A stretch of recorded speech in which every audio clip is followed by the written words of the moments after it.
믿어주겠니? 믿어주겠니? 옛날 어느 나라에 함께 살았던 왕자와 왕의 이야기.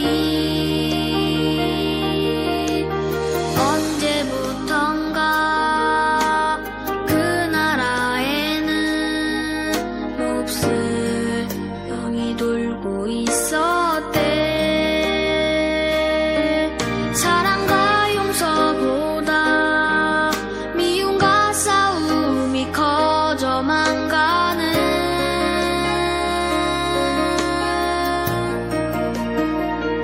그 왕은 고민했었나봐. 그 병을 고칠 수 있는 이는 하나뿐인 왕자뿐이었는데 그걸 모르는 어리석은 백성이 왕자님을 해치게 될 것을 알았던 거야. 그때 왕자님이 말했대. 사랑하는 저들을 위해서 제 영혼을 아버지께 드려요. 당신의 사랑, 그 위대하신 사랑을 전하러 그 어디든 맨발로 찾아갈게요. 사랑을 나눠줄게요.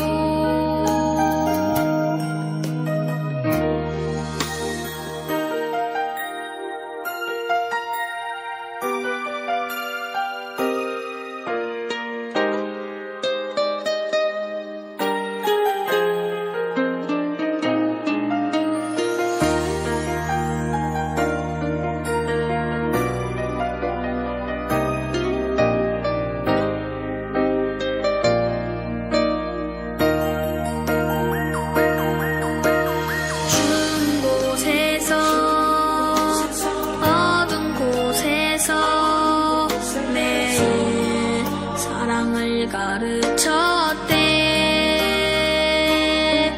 항상 기뻐하라고, 기도하며 감사하며 살라고.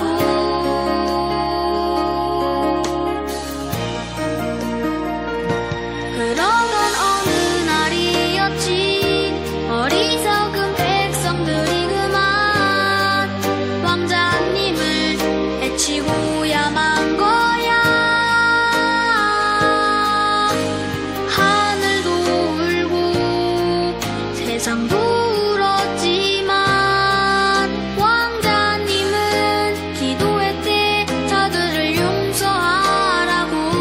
그제서야 모두 알았지.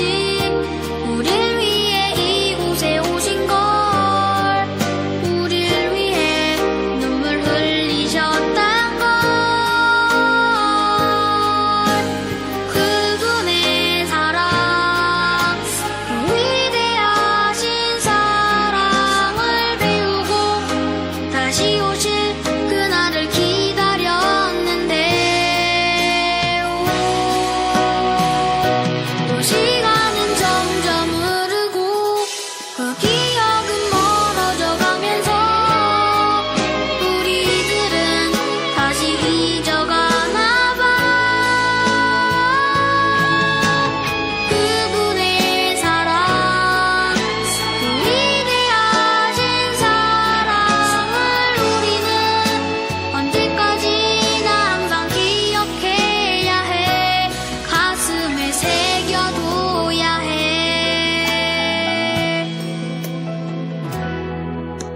세상에서 가장 귀한 이야기.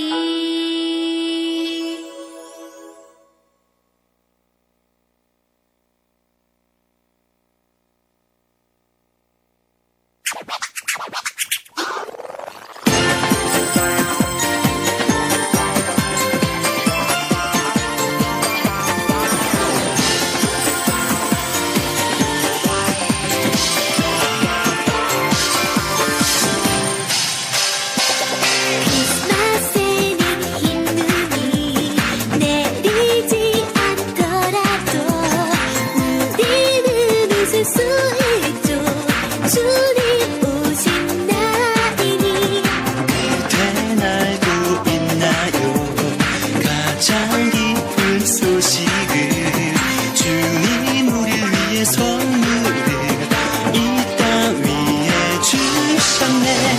태양들이 내려와 온 세상 가득히 쌓이며 모두가 즐거워 기쁜 춤을 추리.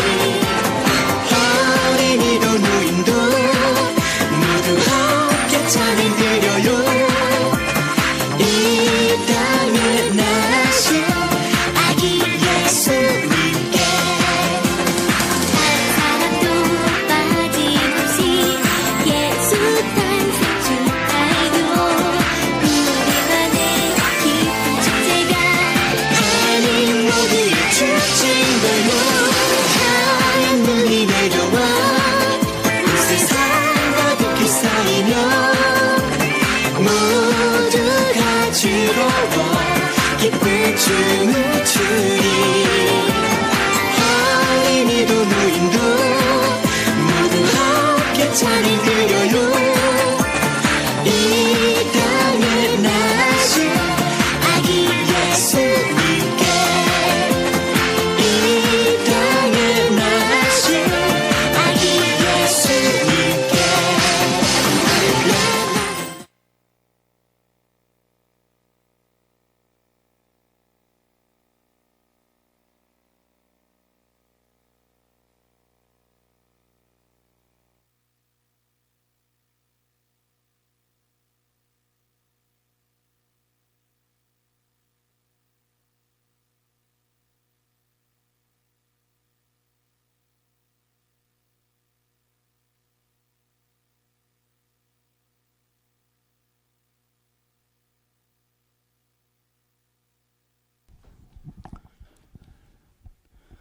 존귀와 영광을 받으시기에 합당하신 주님, 성탄절 복된 아침에 온 교회가 다 주님 나심을 찬양합니다.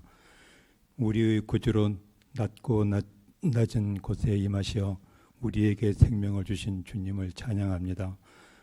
하늘의 보좌를 버리시고 베들레헴 마국간에 오신 주님, 주님의 큰 사랑이 우리를 구원하였음을 믿습니다. 임마누엘로 우리에게 임하셔서 하나님의 손길을 친히 보이신 것을 감사합니다. 소경을 고치시고 안전병이를 일으켜 걷게 하시고 문둥이에게 깨끗함을 주시고 귀머거리를 들리며 죽은 자가 살아나고 가난한 자에게 복음을 전파하신 주님의 사역을 기억합니다.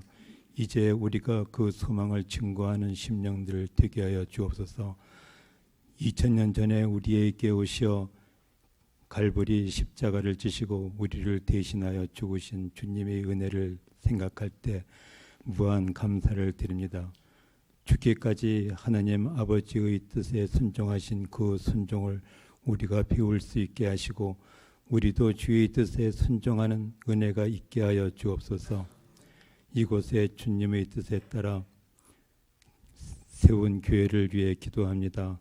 성탄의 큰 감격이 날마다 더하는 교회 되게 하시고 나아가 예수의 사랑을 전하는 복된 교회 되도록 역사하여 주옵소서.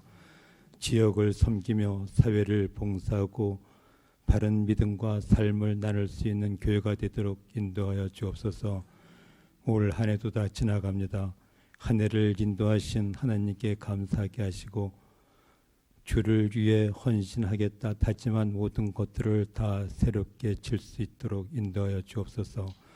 성탄이 복된 메시지를 들고 강단에 서신 목사님을 위해 함께 하시며 항상 강건함으로 채워 주옵소서. 목회에 전역할 수 있는 좋은 환경들이 마련되도록 역사하여 주옵소서. 성도들을 위해 강단에서 무릎으로 기도하실 때마다 들으시는 역사가 있게 하여 주옵소서.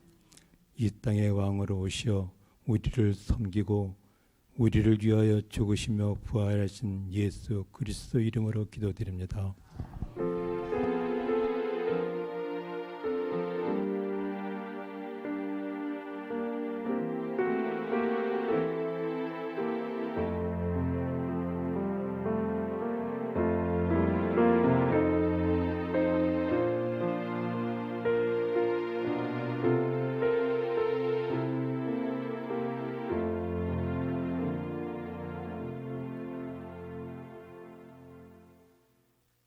성탄절 연합예배 나오신 여러분들을 환영하고 이 시간 찬양을 하나님께 올리겠습니다. 115장 찬양하고 말씀 나누죠. 찬송가 115장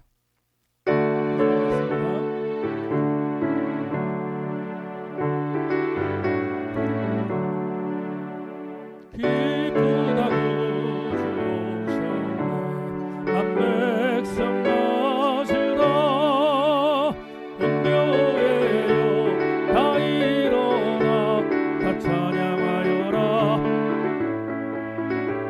다 찬양하여라 구세주 탄생했으니 다 찬하여라 이 세상에 만물들아 다 화답하여라 다 화답하여라 다 화답하여라 온 세상 죄를 사함 주 예수 오셨네 죄와 슬픔 몰아내고 다 구원하시네 다 구원하시네 다 구원하시네 은혜와 진리 되신 주 다 주관하시네 성 구주 앞에 다 경배하여라 다 경배하여라 다 경배하여라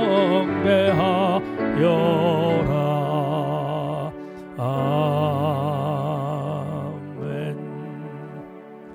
오늘 성탄절에 주시는 말씀 보겠습니다. 누가복음 1장에서 말씀을 보겠습니다. 누가복음 1장 26절 말씀을 보겠습니다. 누가복음 1장 26절부터 38절까지 말씀을 보겠습니다. 오늘은 한 절씩 말씀을 교독하겠습니다. 제가 먼저 26절을 읽고 여러분들이 그 다음 절을 읽겠습니다.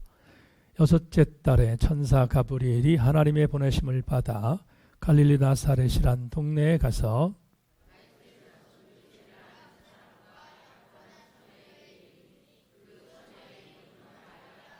그에게 들어가 이르되 은혜를 받은 자여 평안할지어다 주께서 너와 함께 하시도다 하니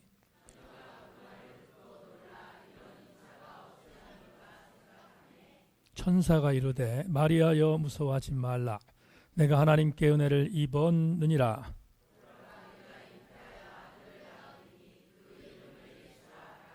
그가 큰 자가 되고 지극히 높으신 이의 아들이라 일컬어질 것이요 주 하나님께서 그 조상 다윗의 왕위를 그에게 주시리니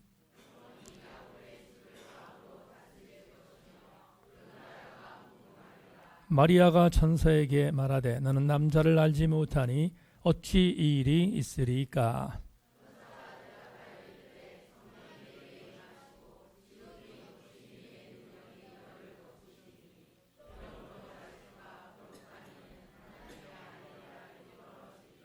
보라 친족 엘리사벳도 늙어서 아들을 배웠느니라 본래 임신하지 못한다고 알려진 이가 이미 6달이 되었나니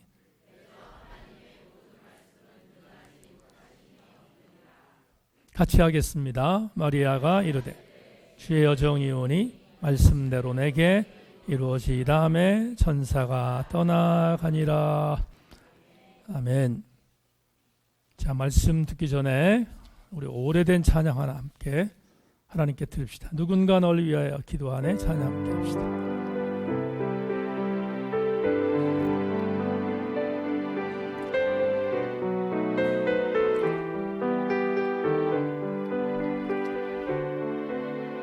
당신이 지쳐서 기도할 수 당신이 지쳐서 기도할 수 없고 눈물이 빗물처럼 흘러내릴 때 주님은 아시네 더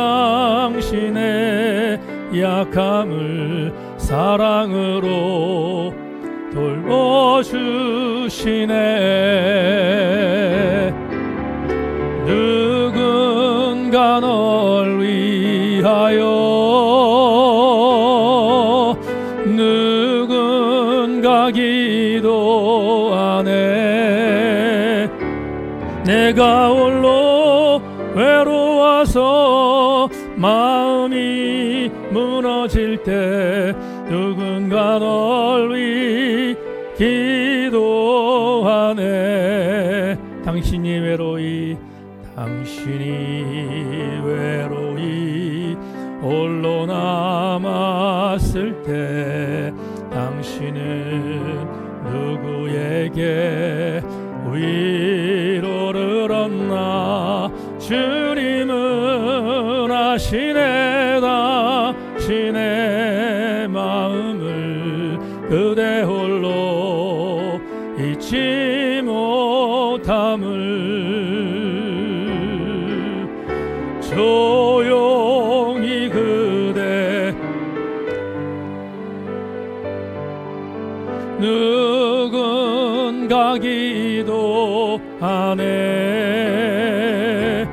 내가 홀로 외로워서 마음이 무너질 때 누군가 널 위해 기도하네.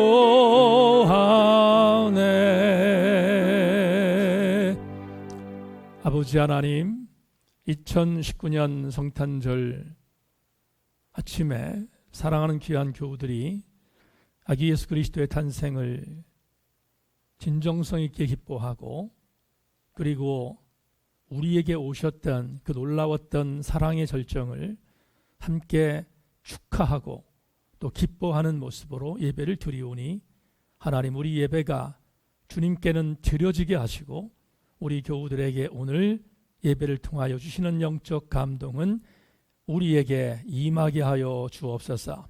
하나님, 오늘 제 말씀을 나눌 터인데 말씀 속에 역사하실 주님을 기대하고 이제 말씀 속에 우리에게 권고하시는 은혜를 경험하는 성탄절 메시지가 되게 하여 주시옵소서.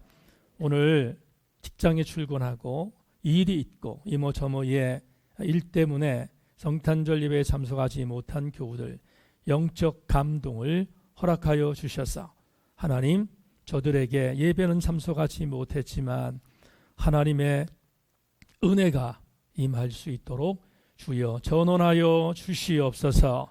주의 은혜를 믿고 감사드리며 예수 그리스도의 이름으로 기도하옵나이다. 아멘. 말씀에 기대 읽으십시다. 한번 인사하겠습니다.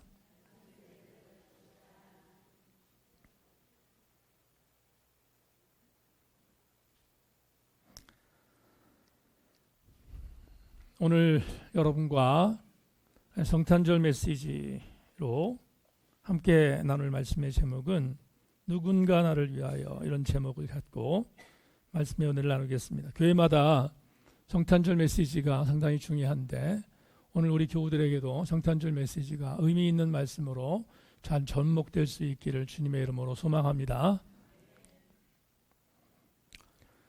매주 주일이 되면 아내가 제일 먼저 교회 본당에 와서 유아 예배실에 온돌 판넬의 필름에 스위치를 올립니다. 유아들과 엄마들이 추운 곳에서 예배를 드리지 않도록 하기 위해서입니다. 몇 주 전 아내가 일이 있어서 이 일을 하지 못했습니다. 마침 그 주일에 일부 예배에 참석한 유아의 부모들이 유아 예배실에 들어갔다가 추워서 다시 본당으로 나와서 예배를 드리는 모습을 보다가 두 가지 생각을 하게 되었습니다.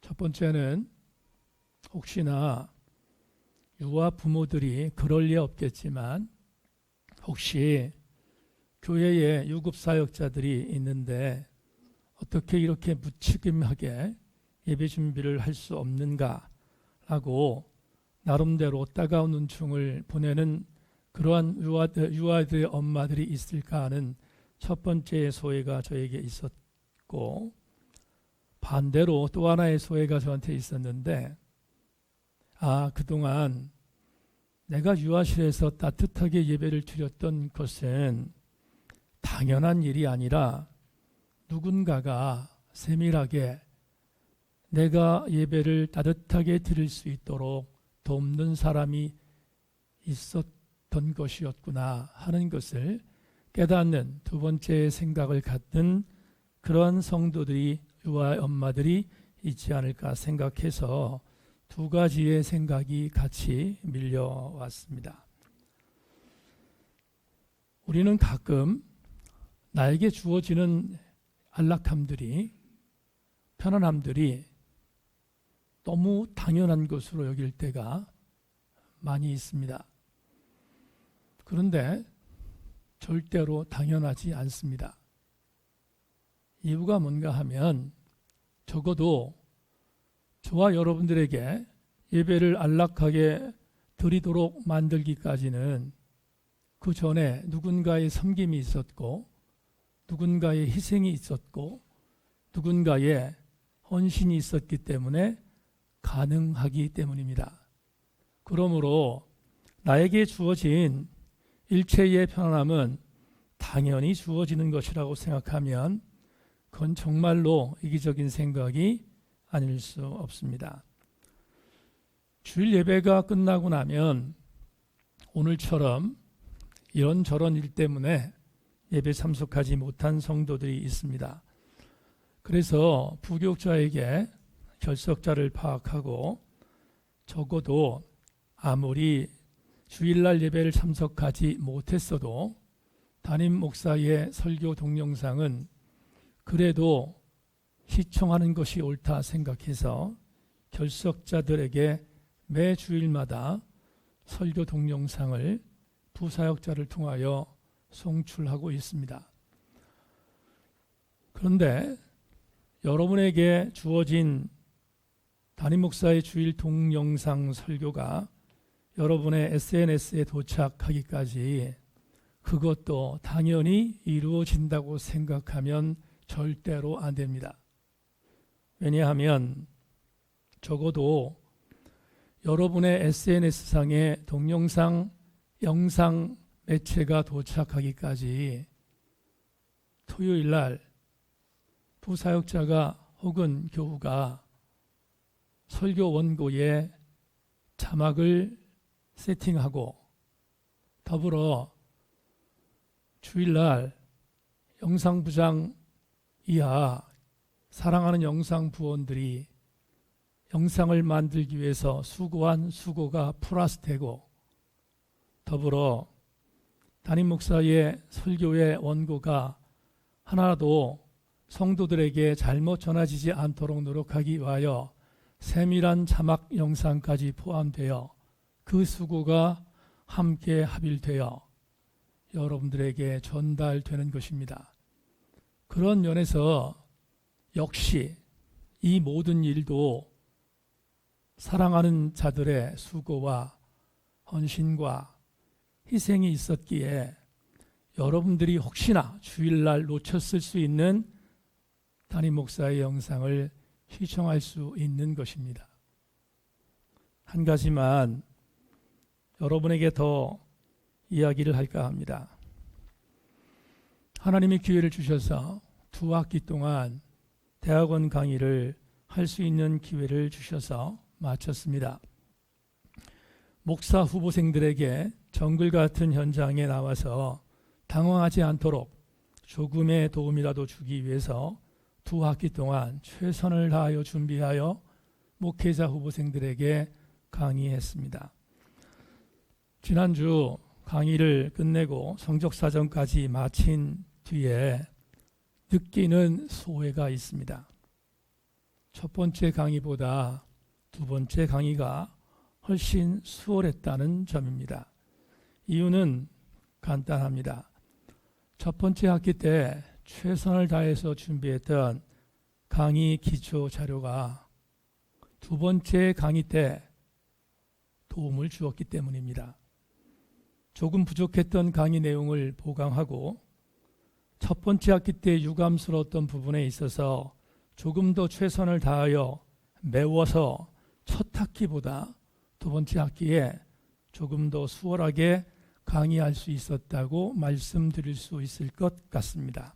저는 평생 교수로 직업을 삼고 있는 정년 트랙에 있는 교수가 아니고 한 학기 강의를 맡은 시간 강사이다 보니까 교수에 비하여 느끼는 무게감은 완전히 다를 수 있지만 두 학기를 경험하면서 생각했던 소회는 아마도 교수님들과 별 다름이 없을 것 같습니다. 그것은 뭔가 하면 교수가 목사보다는 훨씬 더 부담감에 있어서 덜할 것 같다는 생각입니다.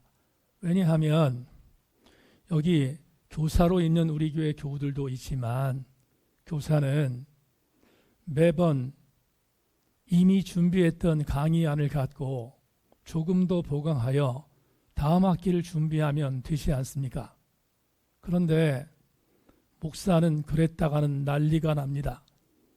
왜 그런가 하면 만에 하나 지난주 했던 설교를 오늘 또 했다면 여러분들의 얼굴이 굳어질 것이고 더불어 여러분들은 저에게 실력 없는 목사라고 비난할 것이고 더불어 얼마나 공부를 안 하면 표절까지 하냐고 공격하지 않겠습니까? 그렇다면 적어도 대한민국에 있는 현직 목사들은 죽기 살기로 공부하며 그리고 또 하나 최선을 다하여 성도들의 영적인 상태를 잘 가늠하고 그것을 먹이기 위하여 일주일 동안 피나는 영적인 준비를 감당한 이후에 이 주일날 단 위에 서는 것인데 여러분에게 오늘 세 번째로 이 말씀을 드리는 것은 여러분이 오늘 이 자리에 앉아서 예배를 드리며 말씀을 듣는 것은 당연한 것이 아니라 담임 목사의 피나는 영적인 준비의 일주일 동안의 수고를 여러분들이 얻는다는 것을 인정한다면 당연히 나에게 주어지는 이모저모에 주어진 선물과 안락함들은 당연한 것이 아니라 누군가의 도움이, 누군가의 수고가, 누군가의 희생이, 누군가의 섬김이 있기 때문에 가능하다는 사실을 절대로 잊지 않기를 주님의 이름으로 소망합니다. 오늘 성탄절 이 아침에 왜 이 말씀을 드렸는가? 누군가의 도움에 가장 강력한 드라마가 오늘 본문에 있기 때문에 그렇습니다.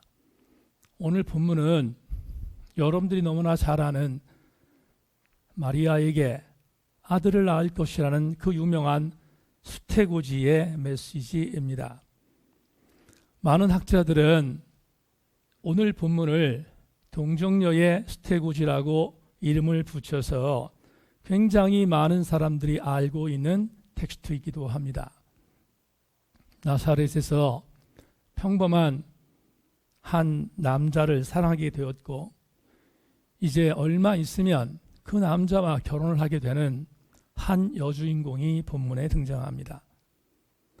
이스라엘의 유대인들의 결혼법은 여성들이 12세부터 14세 혹은 14세부터 16세까지 정원이라는 과정을 거치게 됩니다. 무슨 말인가 하면 유대의 결혼법은 가문, 우리의 옛날 이시손 때도 그런 일들이 있었지만 가문끼리의 결혼이 있는가 하면 개인 간의 만남의 결혼도 있지만 반드시 한 과정을 결혼 전에 거치게 됩니다. 그 과정을 우리는 정원이라고 말합니다. 오늘 본문에 등장하는 여주인공 마리아도 나사렛의 평범한 한 남자였던 요셉이란 청년과 정원 관계에 있었음을 본문에 누가가 우리에게 증언하고 있습니다. 그런데 누가가 마리아는 정원 상태에 있었는데 정원 상태에 있었던 이 처녀 마리아에게 정말 날벼락과 같은 한 소식이 전해졌음을 오늘 독자인 우리에게 보고합니다. 31절을 여러분 주목해 주기를 부탁합니다. 31절에 이렇게 말합니다. 보라, 내가 잉태하여 아들을 낳으리니 그 이름을 예수라 하라. 여러분, 성경에 한 구절로 쓰였으니까 이 구절이 우리한테 다가오는 무게감이 그렇게 크지 않을 것처럼 여겨질 수 있습니다. 그러나 이 한 문장의 이 내용은 적어도 정원 관계에 있었던 마리아에게는 날벼락이었습니다. 영국의 브리스톨 트리니티 컬리지의 신약 교수인 존 놀랜드 교수는 21절에 있는 내용을 신약적으로 주석하면서 그의 주석서에 이렇게 기록한 기록을 제가 보았습니다. 노년에 수태하여 임신하는 것을 기적이라고 말하지만 처녀가 임신하는 일을 초자연적인 사건으로 일어난 적이 없는 최초의 일이다 라고 주석했습니다. 여러분, 우리는 이미 성경에서 아브라함의 아내였던 사레, 그리고 사무엘의 어머니였던 한나를 비롯한 여성들이 이미 생리가 끝났음에도 불구하고 도저히 가임할 수 없는 여성이었음에도 불구하고 아들을 낳았던 것을 우리는 성경을 통하여 이미 알고 있습니다. 그런데 이런 여성들이 아들을 낳은 것을 초자연적인 현상이라고 말하지 않고 그냥 기적이라고 표현할 수 있습니다. 그러나 오늘 본문에 기록되어 있는 주인공 여성 마리아가 남자를 알지 못하는 가운데 임신했다는, 그래서 아들을 낳을 것이라는 이 내용은 기적이라는 단어로 해석할 수 없습니다. 존 놀랜드는 그래서 이것을 초자연적인 현상이라고 해석한 것은 당연한 일이 아닐 수 없습니다. 교회사 역사 속에서 도무지 이게 가당한 일인가라고 논쟁의 화두에 섰던 두 가지 사건이 있습니다. 가장 강력한 사건은 부활 사건이고, 또 하나는 오늘 본문에 기록되어 있는 동정녀 탄생설입니다. 동정녀 탄생설에 대한 여러 가지 신학적인 논쟁의 거리가 있습니다. 여러분에게 오늘 그것을 다 이야기할 수 없습니다. 왜냐하면 그 내용은 신학교에서 주직신학의 한 학기에 해당되는 내용이기 때문에 그렇습니다. 그러나 간단히 여러분에게 그 당시에 가장 치열했던 동정녀 탄생설에 대한 비평에 대한 이야기를 두 가지만 말씀드린다면, 첫째는 예수는 사생아라는 설입니다. 2세기에 헬라 철학자였던 켈수스가 말했던 로마의 군인이었던 판테라와 마리아가 불륜관계로 낳은 아들이 바로 예수라는 설입니다. 이 설을 갖고 상당히 많은 사람들이 이용했습니다. 이단은 물론이거니와 그 당시 가장 강력했던 이단이었던 영지주의자들은 이 내용을 갖고 절호의 기회를 삼아서 아기 예수 그리스도의 메시아설에 대한 부분을 전적으로 부인했던 것을 교회사는 우리에게 말하고 있습니다. 두 번째의 설은 아마도 아기 예수의 탄생을 동정녀에 빗댄 것은 당시 바벨론이나 페르시아에 있었던 여러 가지 신화 속의 하나의 사건을 도입했다고 말하는 것입니다. 그러나 저는 이것도 인정하지 않습니다. 왜냐하면 제가 갖고 있는 신학적인 조명으로 의하면 켈수스의 2세기의 비판과 그리고 바벨론이나 페르시아에 있었던 이모저모의 여러 가지의 신화에 대한 도입설은 그 권위에 대한 부분에 있어서 감히 넘볼 수 없는 한 가지의 일 때문에 그렇습니다. 대전신학대학에서 조직신학을 가르치는 허옥 교수님이 쓴 한 글을 여러분에게 소개합니다. 예수에 대해 꾸며진 전설들은 수백 년 혹은 수천 년의 구전을 거쳐 비교적 후대 문서로 기록되었다는 특징을 가지고 있다. 이에 비해 예수와 관한 최초의 전기는 예수가 죽은 지 30년쯤이 되자마자 마가복음으로 기록되었다. 예수의 성령 잉태와 동정녀 탄생에 관해서는 예수가 죽은 지 40년도 못 되어 누가와 마태에 의해 공개적인 문서로 기록되었다. 그것보다 더 논쟁이 된 예수의 부활 사건에 대한 최초 기록 공개는 예수가 죽은 지 20년 만에 기록된 것이었으므로 그 속보성과 정확성은 다른 어떤 고대 문서와 비교할 수 없다는 점이다. 조금 쉽게 말씀드리겠습니다. 여러분, 지금 얘기했던 여러 가지 아기 예수의 동정녀 탄생을 비난하는 그런 이단 종파의 내용이나 아니면 비신앙적인 내용의 설들보다 아기 예수 그리스도의 동정녀 탄생의 권위는 훨씬 더 앞선 문서들로 증언되고 있다는 사실입니다. 우리는 일반적으로 권위를 말할 때 가장 오래된 것을 권위로 봅니다. 적어도 아기 예수의 동정녀 탄생을 반대하는 일체의 설들은 아기 예수의 동정녀 탄생을 증언하는 설에 비하여 훨씬 후대의 것이고, 가장 강력한 또 하나의 원인, 저는 이러한 여러 가지 성경 이외의 다른 여러 가지의 증언도 있겠지만 가장 강력한 증언은 성경의 내증이라고 분명히 믿습니다. 무슨 말인가 하면, 오늘 누가복음 1장에 기록된 이 메시지와 마태복음 1장에 기록되어 있는 예수 그리스도의 동정녀 탄생에 대한 의미는 성경적 내증이 우리에게 가장 강력한 증거로 제시되고 있음을 분명히 우리가 기억해야 한다는 사실입니다. 그렇다면 이것을 우리가 전제하여 오늘 본문을 해석한다면 우리는 정말로 중요한 교훈을 받게 되는 것입니다. 여러분, 아들을 낳을 것이라는 날벼락과 같은 가브리엘 천사의 고지를 받은 마리아가 두려워했습니다. 그리고 떨었습니다. 이유는 간단합니다. 이 일이 본인에게 이루어지면 본인은 죽을 수 있었기 때문입니다.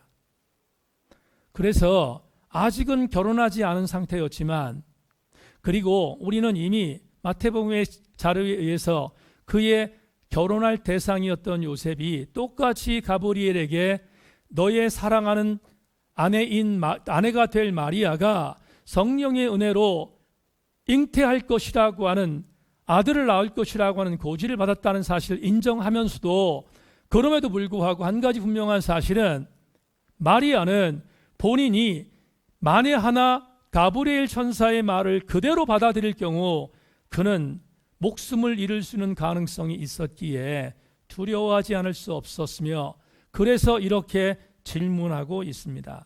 내가 남자를 알지 못하는데 어떻게 이런 일이 있을 것이냐고 가브리엘에게 물었던 것입니다.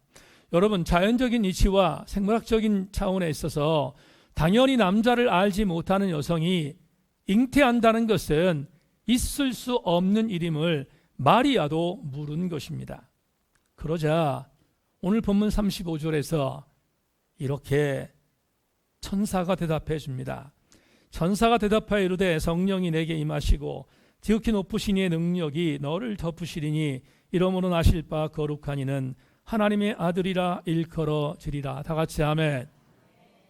사랑하는 여러분, 동정녀 탄생을 우리가 받아들이는 이유는 성경의 내증이 있기 때문입니다. 그러나 우리는 오늘 우리가 살아가는 21세기에 직접 경험하는 같은 의미의 일하심을 믿기에 우리는 아기 예수를 잉태한 처녀 마리아의 잉태 사실을 믿게 되는데, 그것은 철저하게 동정녀 마리아의 아기 예수의 탄생은 성령의 일하심이었다는 사실입니다. 그러므로 우리는 성령의 일하심이라는 이 사건 하나를 통하여 오늘 본문에 증언하고 있는 동정녀의 예수 그리스도의 탄생에 대한 부분들을 액면 그대로 믿음으로 받아들이게 되는 것입니다. 여기까지 우리는 믿음으로 객관적인 입장에서, 왜냐하면 우리는 당사자가 아니기 때문입니다. 그동안의 믿음을 배웠고 그동안의 성령의 일하심을 배웠기 때문에 우리가 객관적인 의미에 있어서 이 내용에 대하여 아멘할 수 있다는 것은 누구도 부인할 수 없습니다. 그러나 또 하나의 중요한 사건을 여러분에게 소개하고 오늘 설교의 교훈을 나누려고 합니다. 당사자에게 들어가 보십시다. 우리는 제3자입니다. 독자이기 때문에 우리는 제3자입니다. 그런데 당사자였던 마리아는 성령으로 인하여 내가 잉태될 것이다 라고 하는 이 메시지에 대하여 받아들이면, 다시 강조합니다, 받아들이면 죽습니다. 받아들이면 인생이 끝날 수도 있습니다. 그런데 의학적으로 불가능하고 생리학적으로 불가능한 이 기가 막혔던 처녀 임신에 대한 이 논제에 대하여 당사자였던 마리아는 오늘 본문 마지막 37절부터 38절에서 이렇게 고백합니다. 이게 아마 여러분도 이미 잘 알고 계시지만 성경 역사 가운데서 이건 대단한 감동의 메시지가 아닐 수 없습니다. 마리아가 성령의 은혜로 임신되었다는 이 메시지를 들었던 이 내용에 대하여 어떻게 반응하고 있는지 우리가 이미 잘 알고 있지만 37절부터 38절까지 말씀을 다시 한번 복기하겠습니다. 대저 하나님의 모든 말씀은 능하지 못하심이 없느니라. 마리아가 이르되 주의 여종이 오니 말씀대로 내게 이루어지이다 하매 천사가 떠나가니라. 사랑하는 여러분, 우리는 이제 오늘 주어진 본문의 메시지를 함께 해석했습니다. 그렇다면 너무 잘 알고 있는 오늘 메시지를 2019년 성탄절 메시지로 제가 여러분에게 다시 복귀한 이유를 말씀드립니다. 우린 이 메시지를 읽을 때마다 여기에 천착하여 은혜를 나눕니다. 마리아는 성령의 은혜를 받아들였고 주님의 말씀으로 순종했다는 사실에 강조하며 이 메시지를 받아들입니다. 그러나 오늘은 다른 스펙트럼으로 여러분에게 오늘 본문 메시지의 은혜를 나누고자 합니다. 여러분, 죽기를 각오하고 성령의 잉태를 받아들였던 마리아의 메시지를 보면서 우리는 어떤 교훈을 얻을 수 있겠습니까? 자막을 한번 보겠습니다. 2019년 저와 여러분들이 오늘 함께 나눠야 할 성탄 메시지의 또 다른 스펙트럼 이것입니다. 나에게 은혜가 임하기까지는 누군가의 절박한 희생이 있었음을 기억해야 할 줄로 믿습니다. 적어도 나에게 어떤 은혜가 임했다면 그 은혜가 나에게 임하기까지 나를 통하여 그 은혜가 통로가 되도록 만들어 주었던 그 누군가의 절박한 희생과 섬김과 그리고 아름다운 헌신이 있었음을 2019년 성탄절 잊지 않기를 주님의 이름으로 소망합니다. 성도 여러분, 오늘 이 본문을 여러분에게 증거하면서 오늘은 주연이 아닌 조연의 이야기를 나누고 있습니다. 성탄절의 주인은 아기 예수 그리스도이셔야 합니다. 성탄절 어간에 수많은 SNS로, 요새는 손편지를 안 쓰니까 수많은 SNS로 저에게 성탄 축하의 메시지가 도착했습니다.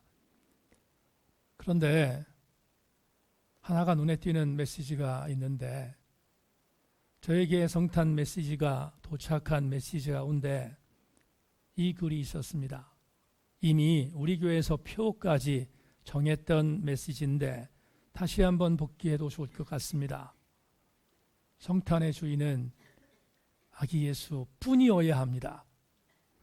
아기 예수 그리스도 이외에 그 어떤 것도 주인이 되어서는 안 되는 것이 2019년을 살아가는 성탄의 이 계절에 우리 세인교회 성도들이 가슴에 새겨야 할 은혜인 것을 먼저 우리 교우들에게 선포합니다.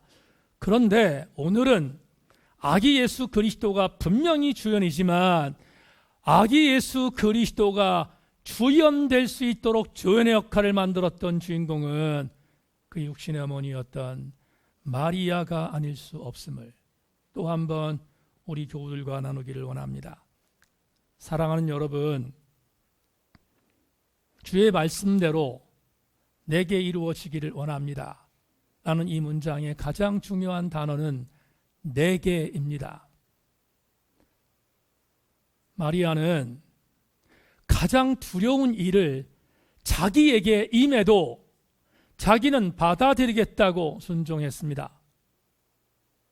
그는 1인칭으로 내게 이루어질 것을 강조했습니다. 반드시 아기 예수 그리스도의 탄생의 은혜를 경험하기 위하여 마리아의 1인칭적인 수고를 잊으면 안 된다는 것을 우리에게 제시하고 있는 셈입니다. 그런데 어디 마리아뿐이겠습니까? 우리 주변에, 여러분의 주변에 여러분에게 기쁜 성탄을 만들기 위하여 여러분들이 알지 못하는 누군가의 수고가 있었기에 오늘 우리는 이 성탄의 기쁨을 맞이하게 된 것이 아니겠습니까? 다니엘서 6장 말씀 잠시 묵상하겠습니다. 다니엘 6장을 바라보면 다니엘이 바벨론에 끌려가서 포로의 일을 감당하다가 그가 극적으로 하나님이 주신 지혜와 총명을 통해서 그가 총리에 등극했음을 보게 됩니다. 그런데 아시는 것처럼 바벨론은 메데바사에게 넘어갑니다. 다니엘 6장을 바라보면 시대적 배경이 바벨론에서 메데바사로 넘어간 한 메시지가 기록되어 있습니다. 그런데 이 메데바사의 첫 번째 왕이라고 하는 다리오가 역시 세속적인 왕이었기에 세속적인 왕의 내용에 대한 부분들을 그도 역시 천착할 수밖에 없었습니다. 이것을 알았던 당시 메데바사의 다니엘과 똑같은 총리 역할을 감당하던 다른 총리들과 고관 대작들이 이방 사람이 총리에 등극한 것이 마음에 안 들어서 그를 고소하기 위한 여러 가지 계획을 짜다가 다리오의 권위에 대한 이용을 하기로 했습니다. 다리오에게 절하는 것 이외에 어떤 다른 존재에게 절을 해도 절대로 안 된다는 칙령을 30일 동안 발표한 것입니다. 그런데 그 칙령은 음모였고, 왜냐하면 다니엘은 하루에도 3번씩 자기의 고향이었던 이스라엘을 향하여 절을 하고 있다는 사실을 알았던 그것을 책잡고 덫을 놓기 위한 일이었습니다. 일이 진행됐는데 다리오는 자기 이외에 다른 누구에게도 절을 하면 안 된다는 자기의 권위 때문에 그 칙령에 도장을 찍고 칙령을 발표했습니다. 그런데 다니엘이 그 칙령에 순종하지 않았습니다. 아시는 것처럼 다니엘은 하루에 3번씩 이스라엘 향해서 절을 합니다. 하나님께 경배한 것입니다. 이것을 알았던 다니엘을 고소하려는 사람들이 책을 잡고 다리오에게 이런 범죄를 범한 다니엘을 사자굴에 집어넣는 칙령대로의 일들을 행하셔야 합니다 라고 직언하자 굉장히 괴로워했던 다리오가 명령해서 다니엘을 사자굴로 집어넣습니다. 여러분, 그 구절을 마지막으로 말씀드립니다. 이에 왕이 명령하매 다니엘을 끌어다가 사자굴에 던져넣는지라. 왕이 다니엘에게 이르되 내가 항상 섬기는 너희 하나님이 너를 구원하시리라 하니라. 이에 돌을 굴려다가 굴 어귀를 막음에 왕이 그의 도장과 귀족들의 도장으로 봉하였으니 이는 다니엘에 대한 조치를 고치지 못하게 하려 함이었더라.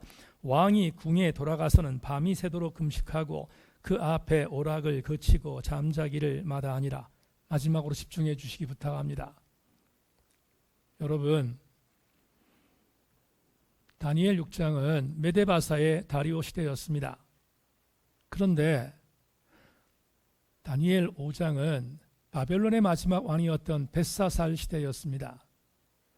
벳사살이 즉사한 것을 수많은 사람들이 보았습니다. 메데베데 데겔 우바르신이라고 하는 엄청난 손글씨를 본 이후 벳사살이 즉사한 것을 보았던 수많은 사람들이 메데바사에 이어지고 있습니다. 적어도 다니엘은 바벨론 메데바사에 이르는 약 1세기 동안 그는 하나님의 사람으로 사역했습니다. 그런데 놀라운 사실은 이것입니다. 벳사살의 즉사를 하나님의 역사로 보았던 그들이 메데바사에 왔는데도 불구하고 하나님을 두려워하지 않고 다니엘이 그렇게도 강력하게 말했던 하나님 메시지를 받아들이지 않습니다. 이런 생각이 들 때가 있습니다. 왜 이렇게 안 변하지? 왜 이렇게 하나님의 놀라운 강력한 메시지를 전했음에도 불구하고 안 변하지? 라고 하는 메시지가 다니엘 5장과 다니엘 6장에 들어 있습니다. 여러분, 미국의 그레이스 장로교회를 신무하는 브라이언 채플 목사가 이 부분을 이렇게 참담한 모습으로 해석했습니다. 다니엘은 이방 땅에서 거의 1세기가 되는 시간을 사역해서 어떤 결실을 거두었는가? 거의 없었다. 왕의 모든 관리가 다니엘에게 등을 돌렸고 다리오 왕 역시 자신을 신성시하고 숭배하자는 말을 흔쾌히 받아들였다. 액면 그대로 맞습니다. 변하지 않습니다. 여러분, 다니엘이 볼 때 얼마나 힘들었을까 하는 것을 목회하는 저는 기억합니다. 그런데 그럼에도 불구하고 이 목사 해석은 좀 다릅니다.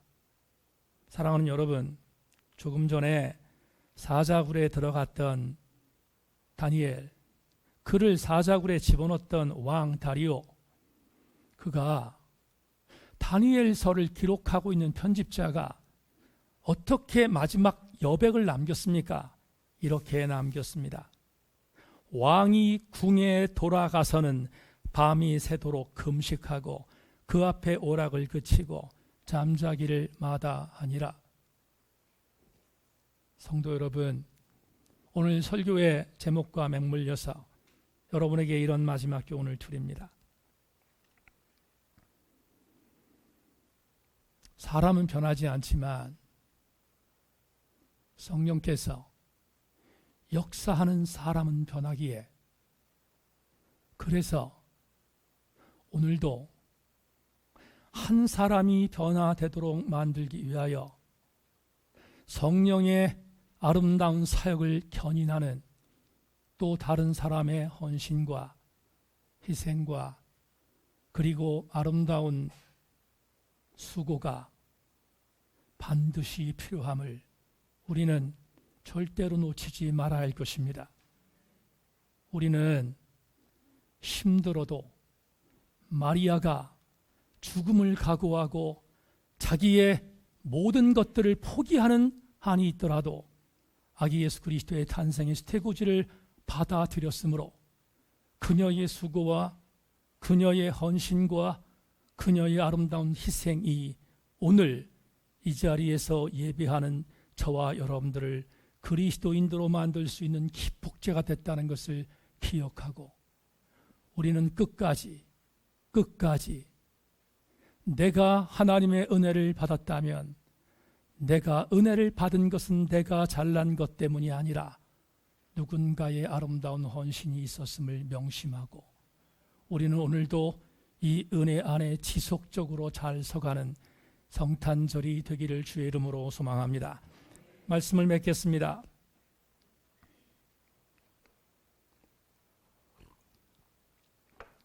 약 한 달 전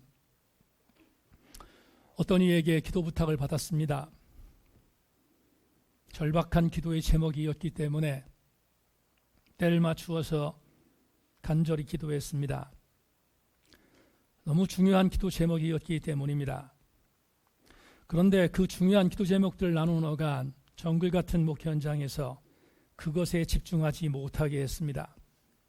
힘들었지만 그럼에도 불구하고 목사는 최선을 다해서 영적 집중력을 동원하며 중보했습니다.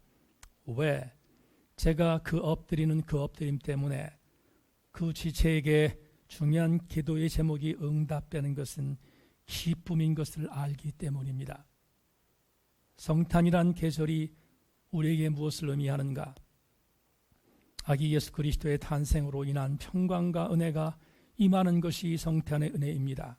그런데 주목할 것은 그 아기 예수의 탄생을 위해서 육신의 어머니였던 마리아는 죽음을 각오하고 주의 뜻이 내게 이루어지기를 소망했고 그 헌신이 있었기에 전적인 타자였던 오늘 저와 여러분들은 그리스도인이 될 수 있었던 것입니다. 우리 모두가 이 성탄절에 이 감동을 잊지 말아야 할 것입니다. 어떤 지체와 한 몇 주 전에 SNS상에서 채팅을 하게 됐습니다. 교회 임직의 일로 내용을 전하다가 잘못된 문자를 전송했습니다.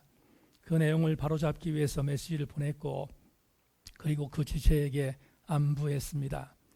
그런데 전혀 생뚱맞지 않은 그 지체의 문자 하나가 저에게 도착했습니다. 목사님, 저는 목사님과 사모님이 아프지 않았으면 좋겠습니다. 조금 더 세밀하게 중보하겠습니다. 뜻밖의 따뜻한 메시지를 받고 나서 마음이 울컥했습니다. 해서 그 지체에게 이렇게 답신을 보냈습니다.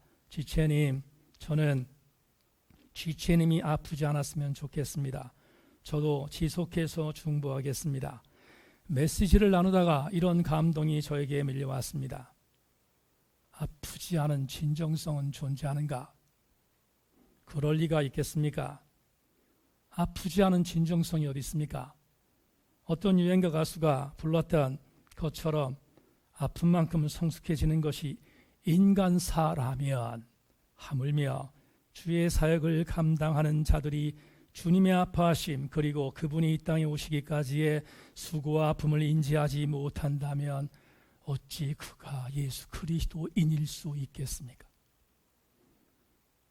아브라함 조수엘 헤셀이 이렇게 말했습니다.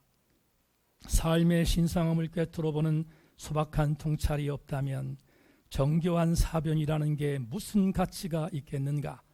사랑하는 세인교회 성도 여러분, 2019년 성탄절은 나에게 은혜가 오기까지 존재해야만 했던 그 누군가의 수고와 헌신의 삶으로 인정하고 통찰한 아름다운 날이 되기를 소망하며 절대로 자신의 거짓된 창문을 통해 만들어내는 천박한 종교인들이 되지 않기를 아기 예수 그리스도의 이름으로 소망합니다. 하나님 감사합니다.